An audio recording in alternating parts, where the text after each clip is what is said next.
ஆன்மீக அன்பர்களுக்கு அன்பு வணக்கம். பூலோக வைகுண்டம் அப்படின்னு சொல்ற குருவாயூர் கோயிலுடைய வரலாறும், இந்த கோயிலுக்கு குருவாயூர் அப்படின்னு எப்படி பெயர் வந்ததுன்னு இந்த வீடியோல நம்ம பார்க்கலாம்.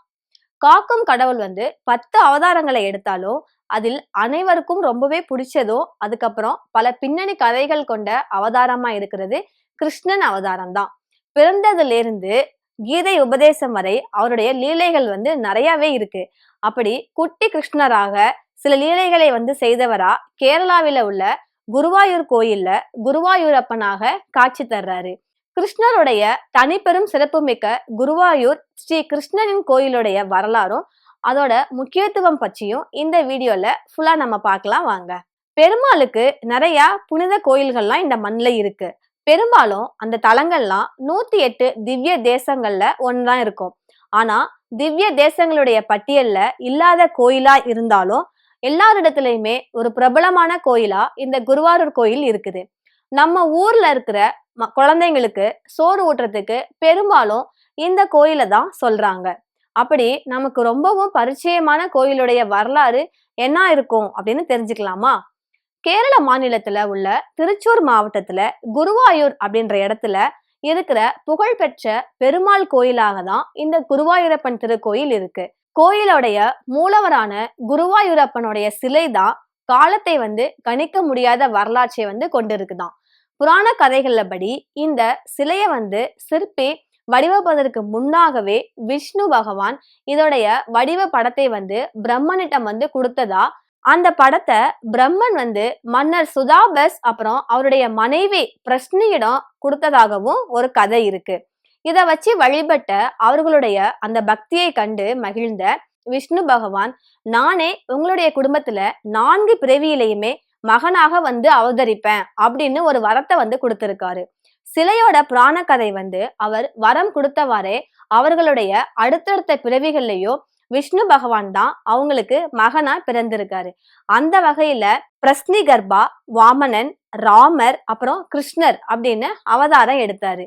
இந்த எல்லா பிறப்புகள்லயுமே அந்த தம்பதியினர் குருவாயூரப்பனுடைய சிலையை வச்சு வணங்கிட்டு வந்திருக்காங்க. கிருஷ்ணர் பிறந்த பிறகு இந்த தம்பதியினருக்கு வாசுதேவர் அப்புறம் தேவகி அப்படின்ற உச்ச புகழ் கிடைச்சிது. அவங்க வணங்கிய சிலைய கிருஷ்ணர் எடுத்துக்கிட்டு அத துவாரகையில வச்சு வழிபட்டுட்டு வந்தாங்களாம். குருவாயூர் கோயில்ல இந்த சிலை வந்த கதை அவருடைய அவதார காலத்தோட இறுதி நாட்கள்ல மேலுலகம் செல்வதற்கு முன்பாக அவருடைய நண்பர் உத்தாவா அப்படின்றவர்கிட்ட இன்னும் 7 நாள்ல துவாரகை நகரம் கடல்ல மூழ்கிடும் அப்படின்னும், இதனால விஷ்ணுவோட இந்த சிலைய பாதுகாப்பான ஒரு இடத்துக்கு கொண்டு செல்லணும் அப்படின்னு சொல்லியிருக்காரு. அதன்படியே துவாரகை நகரம் கடலுடைய பேரலையோட பாதிப்புக்கு உள்ளானதாம். இதனால உத்தாவா, அதாவது இவங்க வியாழன் கடவுள் குருன்னு சொல்றவங்களும், காற்று கடவுள் வாயுன்னு சொல்றவங்க, இவங்களுடைய உதவியோட இந்த சிலை துவாரகையிலிருந்து எடுத்துட்டு போயிட்டாங்களாம். இப்ப இந்த கோயில் அமைந்துள்ள இந்த இடம் ரொம்பவே இயற்கை எழில் சூழ்ந்த இடம்தான். சிவபெருமான் விஷ்ணுவை வழிபட்டதால புனிதமான இடமா இது கருதப்படுது. அதனால அவங்க இந்த இடத்துல ஒரு சிலைய நிறுவனாங்களாம். அதுக்கப்புறம் தான் இந்த கோயில் உருவாச்சான். குருவும் வாயுவும் அந்த சிலையை கொண்டு இங்க நிறுவியதால அந்த இடத்திற்கு குருவாயூர் அப்படின்னு பெயர் வந்துச்சான். வரலாற்றுல இந்த குருவாயூர் கோயிலை பற்றி நிறைய குறிப்புகள் இருக்கு. முதல்ல தமிழ் இலக்கியங்கள்ல 14ஆம் நூற்றாண்டிலிருந்து 16ஆம் நூற்றாண்டு வரை இந்த இலக்கியங்கள்லாம் காணப்படுது. பெருமாளுடைய 108 திவ்ய தேசங்கள்ல இந்த கோயில் இல்லைனாலும் வைணவர்களுடைய புனித தலமா இந்த கோயில் தான் இருக்கு. அதுக்கப்புறம் மெல்பத்தூர் அப்படின்ற இசை அமைப்பின் நாராயணியம் அப்படின்ற இந்த கோயிலை ரொம்பவே பிரபலமாக்கியதுன்னு சொல்லலாம். இந்த கோயிலுடைய மைய சந்தியானது கிபி 1638 கட்டப்பட்டதாம். இதுக்கப்புறம் இந்த துணை கண்டத்தோட புகழ்பெற்ற புனித பயண இடமா இது மாறுச்சு. கிபி 1716 தான் டச்சுக்காரர்கள் இந்த கோயிலை கொள்ளையடிச்சு இந்த கோயிலுக்கு தீ வச்சுட்டாங்களாம். அதற்கப்புறம் மீண்டும் இப்ப இருக்கிற கோயில் கட்டியிருக்கிறாங்க.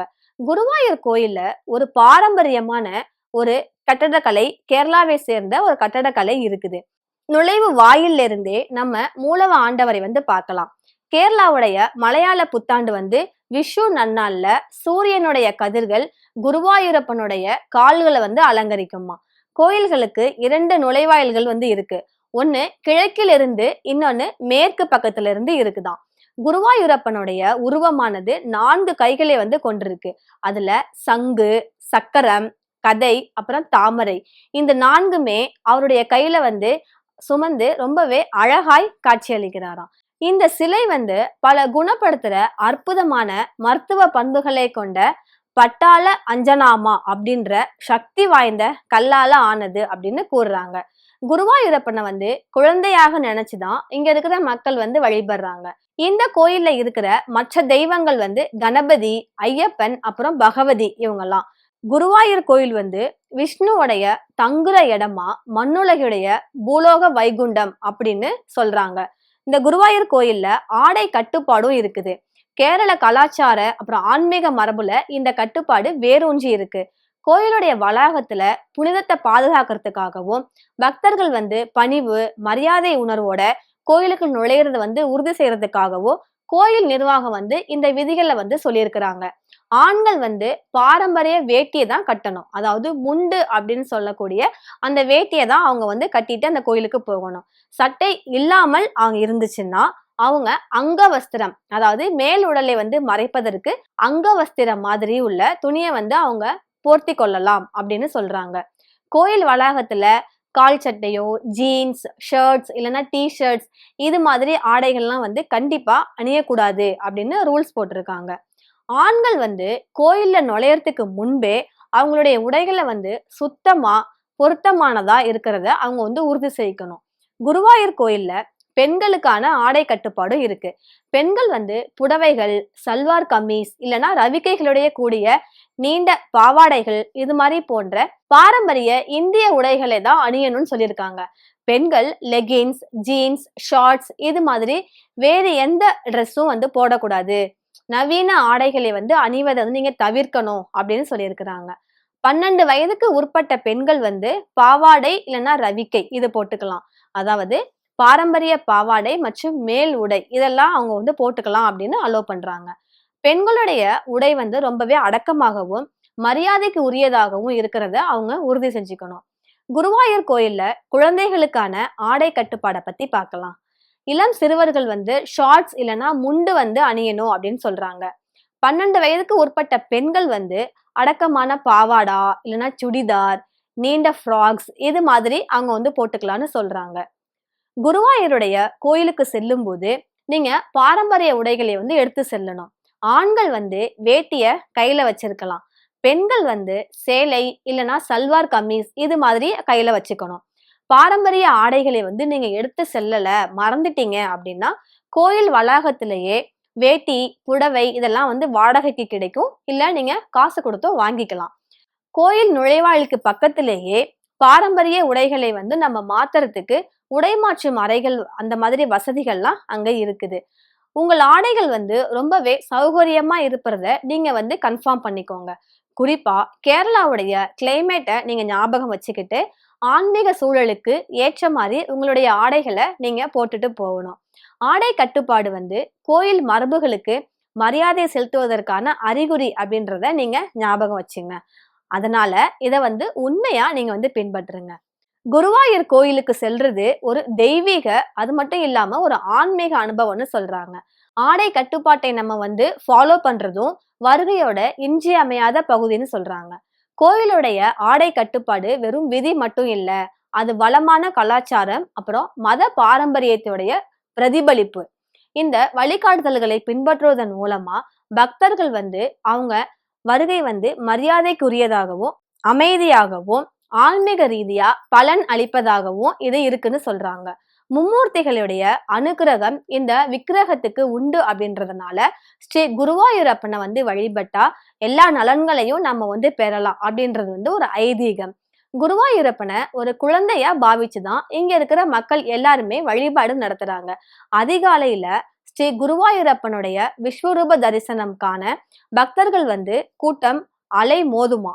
குழந்தை கிருஷ்ணனை எந்த வேளையில் தரிசிச்சாலும் அதிகாலையில் தரிசிப்பதுதான் கூடுதல் ஆனந்தம்னு சொல்றாங்க. இரவுல 3ஆம் ஜாமம் முடிஞ்சோன 3 மணிக்கு நாதஸ்வர இன்னிசை வந்து ஒலிக்க சங்கு முழங்க இந்த குருவாயூரப்பனை வந்து திருப்பள்ளி எழச் செய்வார். அப்ப பகவான் வந்து காட்சி கொடுப்பதற்கு நிர்மால்ய தரிசனம் அப்படின்னு பேரு.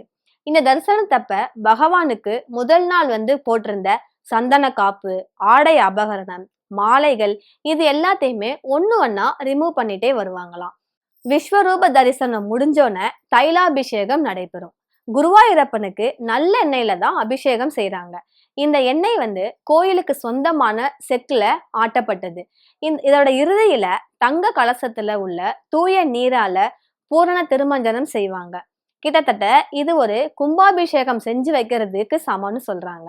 இந்த அபிஷேகம் முடிஞ்சோன நெல் பொரி, கதலி பழம், சர்க்கரை இதெல்லாம் வச்சு நைவேத்தியமா படைப்பாங்களாம். அப்ப உன்னி கிருஷ்ணனாக தோற்றம் அளிப்பாராம் குருவாயூரப்பன். மேல் சாந்தி அப்படின்றது தலைமை குரு அப்படின்னு பொருள். முக்கியமான பூஜைகள், அலங்காரங்கள், அர்ச்சனை, அபிஷேகம் இதெல்லாம் செய்பவர் வந்து மேல் சாந்தி தான். இந்த மேல் சாந்தின்றவங்க விடியற்காலை 2:30 மணிக்கே ஸ்ரீ கோவிலின் கருவறைக்குள் வந்து நுழைஞ்சிடுவாங்க. அதோட இல்லாம உச்சி பூஜை முடிகிற 12:30 மணி வரைக்கும் பொட்டு தண்ணீர் கூட அருந்தாம அங்க ஒரு ஆசார முறை வந்து இங்க கடைபிடிக்கப்படுது. ஒரு மேல் சாந்தி தொடர்ந்து 6 மாத காலமே பணிபுரியணுன்ற கட்டாயமும் அங்க இருக்கு. இந்த 6 மாத காலமும் குருவாயூர் கோயிலை விட்டு அவங்க எங்கேயுமே வெளில செல்லக்கூடாது. கோயிலுக்கு உள்ளே தங்குவதற்கு அவங்களுக்கு இடமும் தந்துருவாங்களாம். இந்த 6 மாத காலமும் பிரம்மச்சாரிய விரதம் அவசியம்னு சொல்றாங்க. சந்தன அபிஷேகத்துல நீராடிய குருவாயூரப்பனை அன்றைய தினம் முழுவதுமே பக்தர்கள் தரிசிக்கலாம். சந்தன அபிஷேகம் நடந்த தினத்துக்கு அடுத்த நாள் சந்தனம் வந்து களையப்பட்டு பக்தர்களுக்கு பிரசாதமாக விநியோகிக்கப்படுதாம். எந்த நேரமும் ஏதாவது பிரார்த்தனைகள், வழிபாடுகள் அப்படின்னு இந்த ஆலயத்திற்கு பக்தர்கள் வந்துகிட்டே தான் இருப்பாங்க. துலாபார நேர்ச்சை கடன் இங்கே வந்து பிரசித்தமா இருக்குது. பக்தர்கள் அவங்களுடைய வேண்டுதலுக்கு ஏற்ற மாதிரி தங்கம், வெள்ளி, சர்க்கரை, கரும்பு, வெண்ணெய், பன்னீர், தேங்காய், வாழைப்பழம் இதெல்லாம் எடைக்கு எடை வந்து காணிக்கையா செலுத்துறாங்க. அதே மாதிரி குழந்தைகளுக்கு வந்து முதல் அன்னமிடுதலும் இங்க சிறப்பா நடைபெறுது. குழந்தைகளுக்கு முதலா இங்கதான் சாதம் ஊட்டுறாங்க. அப்படி நம்ம ஊட்டும் போது வாழ்நாள் முழுவதுமே அந்த குழந்தைக்கு ருசியான உணவு கிடைக்கும் அப்படின்றதும், உணவுக்கு பஞ்சம் வராது அப்படின்னும், நோய் நொடிகள் எதுவும் வராது அப்படின்னு ஒரு நம்பிக்கை இருக்கு. இங்க சந்நிதியில எந்த மாதிரியான பிரசாதமும் வந்து கொடுக்க மாட்டாங்க. வடக்கு பிரகாரத்துல மட்டும் சந்தனம் இது மாதிரி உள்ள பொருளை பிரசாதமா தருவாங்க. ஸ்ரீ குருவாயூரப்பனுக்கு பாயசம் வந்து நிவேதிக்க 1 மாசத்துக்கு தேவைப்படுற சர்க்கரையோட அளவு வந்து 5 டன்னுக்கும் அதிகமா இருக்கும்னு சொல்றாங்க. குருவாயூர் கோயில்ல நடைபெற லட்சதீப பெருவிழாவில 19 நாட்கள்ல ஒவ்வொரு நாள் விளக்கேற்றும் பொறுப்பை அங்க இருக்கிற உள்ளூர் அமைப்பு வந்து ஏற்றுக்கிறாங்க. 6வது நாள் முறைய வந்து அந்த ஊர்ல இருக்கிற போலீஸ் ஸ்டேஷன் ஏத்துக்கிட்டு செய்யறாங்களாம். குருவாயூரை வந்து தரிசியுங்க. குருவாயூரப்பனுடைய அருள் உங்களுக்கு பரிபூரணமா கிடைக்கும். இவ்வளோ சிறப்புகள் இருக்கிற குருவாயூரப்பனுடைய கோயிலை பத்தியும் இந்த ஊருக்கான பெயர் காரணத்தை பத்தியும் நீங்க இப்ப தெரிஞ்சுக்கிட்டீங்க. இதே மாதிரி இன்னும் பல கோயில்களுடைய வரலாற்றோட இன்னொரு நாள் நான் வந்து உங்களை சந்திக்கிறேன். நன்றி.